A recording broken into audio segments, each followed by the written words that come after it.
Hello, this is Brian Rowe with Mythic MTGTech. Doing a quick deck tech here for a deck that I am currently pulling apart. I'm pulling it apart because I'm going to be creating a cube, one that's very similar to the current Moto Holiday Cube. It's a deck that I've had a lot of fun with. I've been playing it for about 6 months now, maybe a year, and mostly casually against other Legacy decks out there, although this is a Vintage deck with one card that is banned in Vintage. It is not the most powerful of Legacy decks that you'll see out there. It's got a surprisingly large amount of interaction with your opponent for a Vintage deck. It does have the possibility of a first turn basic win where you take infinite turns, and it does have the option of a second turn kill where you're actually attacking someone. But neither of those are overly likely. It's likely to be a middle to longer game with a lot of card advantage. So let's take a look at this deck. I'm going to talk about the cards a little bit also. Obviously, this is a swamp. I love having basic lands in Legacy and in Vintage because wastelands are just incredibly powerful. This is from APAC. It is a Chinese graveyard. Very beautiful card. This is my favorite island by far, and I've got 3 islands in here. Extremely useful for combating wastelands. Then I've got Spell Pierce here. This is great, especially when playing against combo decks. It's a little bit weaker in Vintage than it is in Legacy, although it's still a very strong card. Next, I've got Mental Misstep here, and Mental Misstep is one of the best counter spells printed. It is banned in Legacy and just incredible in Vintage because there are a lot of one casting cost cards that are very good. Also, being able to pay the Phyrexian mana is beautiful when using it with a Snapcaster. You can often get incredible value out of this card. So next, we've got Intuition here, a great tutor spell, and I've really got this in the deck at the same spot as Gifts Ungiven. These are often win conditions or let you go get really cool stuff to finish the game out or to take control. They're both ways to go get several cards and then make your opponent make a very difficult choice. Next, we've got a full suite of Force of Wills, just the best counter spell ever printed, especially when you can get massive card advantage, and you can cast it while you're tapped out.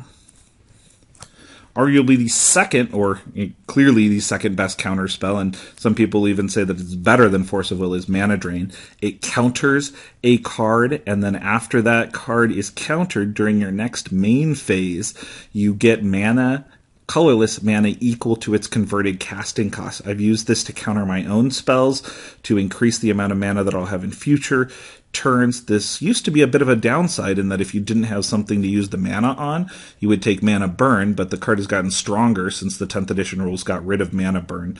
This is the type of card that I would be shocked to ever see reprinted, or at least not until R&D is hit by a bus. This is so much more powerful than Counterspell. It's not even funny. Now we've got one pair of volcanic islands and an underground sea for color here. There's very little red in this deck. Should probably have one more underground sea, although they're sitting in my Legacy decks right now. Got a Tinkerer here, and this is one of the win conditions along with a Japanese Blightsteel. This is the second turn possible win, is to Tinker on turn 1, sacrificing an artifact, likely a Mox, and going and getting a Blightsteel Colossus, which is an 11/11 creature with Infect and is indestructible. It's a little susceptible to Swords to Plowshares, which is very common in Legacy and in Vintage. But if you've got some counter spells to back it up, it can end the game quickly. The other real combo that I have in here, although I'm not a big combo player, it's just nice to show this particular one off. I've got a Time Vault, Volcanic Key, and Tezzeret the Seeker. Any of these, along with the Time Vault, allow you to take infinite turns. And it's a cute little combo there. The deck could definitely be optimized to get this combo faster and quicker, although this is more of a fun casual deck, so I do interact with other people, and this is a possible win condition that's out there. Next, I've got what is probably my favorite card in the set, or my favorite card in the deck, or possibly number 2, is Snapcaster Mage. This is amazing, and there's just so many good targets for it in Vintage. We've already looked at things like Spell Pierce and Mental Misstep, but once we get to the rest of the cards, there's some great things to flash back. Fire and Ice is actually surprisingly good in Vintage. There are some viable creature decks out there. Tapping a permanent can also be extremely useful, especially if somebody is trying to use something like Time Vault for the first time and you need another turn to stop them. The versatility of this card is also great with Snapcaster Mage. Brainstorm is my absolute favorite draw card out there, and I've got him here with two of the other best blue cards printed in Ancestral Recall and Time Walk. This is to really illustrate the power of the Snapcaster Mage, as all of these incredible cards can be brought back with Snapcaster Mage. I've got a Thoughtseize in here. It's just really nice to be able to disrupt your opponent's plans. It's also what is often cast off the single swamp if I've got a slower start. This is the one ban card, and it is the most fun card out there. If people complain over it, I'll usually just play it as a 3 casting cost, Vindicate, to destroy any permanent, but it's much more fun for me to take this out of the sleeve and drop it. And let's see how that dropping would really work. Basically, you take the card to about a foot over the playing surface, and whatever it lands on gets destroyed. You can often get 2, 3, 4 different cards with this. There's a bunch of silly errata about people not being able to move their cards once you start playing it, but I'm often playing it in casual games, so people will usually just go with it, have some fun, make me try to hit something. I've even hit my own permanents once or twice with really bad flips. When I was playing in Vintage back when it was called Type 1, I loved this card and had 4 of them in a deck with Argivian Archaeologist, which allowed me to recur them every turn. A little bit of a mean lock deck, but it was a lot of fun. Brings back a lot of good memories of being a kid. Let's move on. I've got Yawgmoth's Will here, a little bit out of place in this deck. It kind of just allows you to replay a bunch of stuff from your graveyard, often a Time Walk or an Ancestral or a Brainstorm. This is usually more in a combo deck, and I pulled out kind of the Storm combo theme and the super early Ritual Kill from this deck. But I still like this card, has some good memories, so that's why he's still in here. Vampiric Tutor is great to assemble the rest of a combo or to grab a piece to stop somebody else. Demonic Tutor is even better, although not an instant. It's great. The interesting piece of tech that I've got in here, which most Vintage players do not have, and even very few Legacy players have, is Cavern of Souls. I often name wizards, and the number of wizards in this deck is just incredible. The Snapcaster Mages, which you've already seen, are wizards, but some of the other cards coming up are also wizards. Scalding Tarns allow me to get any land except for the Singleton Swamp. I've considered putting in some Polluted Deltas in this spot, although I've got those sitting in my Legacy decks at this point. It allows you to go get the red sources and the basic islands. Vendilion Click is great in Vintage and in Legacy. It's great versus combo, can be played on your opponent's turn. It's also a wizard, so it works really well with the Cavern of Souls.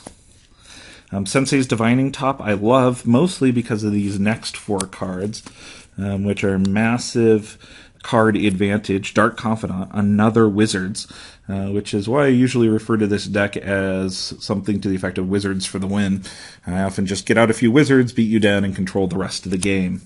Jace is in here as an honorable mention. He's not my favorite way to win, although people either love or hate to see him come out onto the battlefield.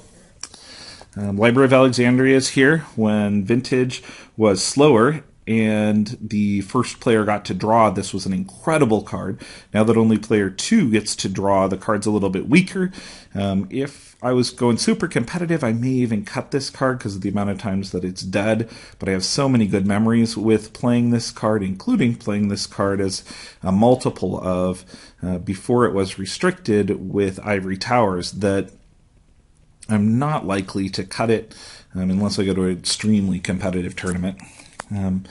Tolarian Academy is here. This is the best land ever printed. R&D, I'm not sure what they were thinking with this card, but it is just incredible. Multiple blue for each artifact in play, and with a set of Moxes, you can produce so much mana, it's not even funny. And now we've got our artifact mana in here. I've got a Soul Ring here. I believe this is a French Soul Ring. I've got a Mana Crypt here and a Mox Emerald, Mox Pearl, and Mox Ruby, which these are mostly just here for colorless mana. There is one red spell in the deck. And then I've got your Jet and your Sapphire along with a Lotus to complete out the power set. So let's set these guys out. Get a quick look at the entire deck just so that I can have it captured long term.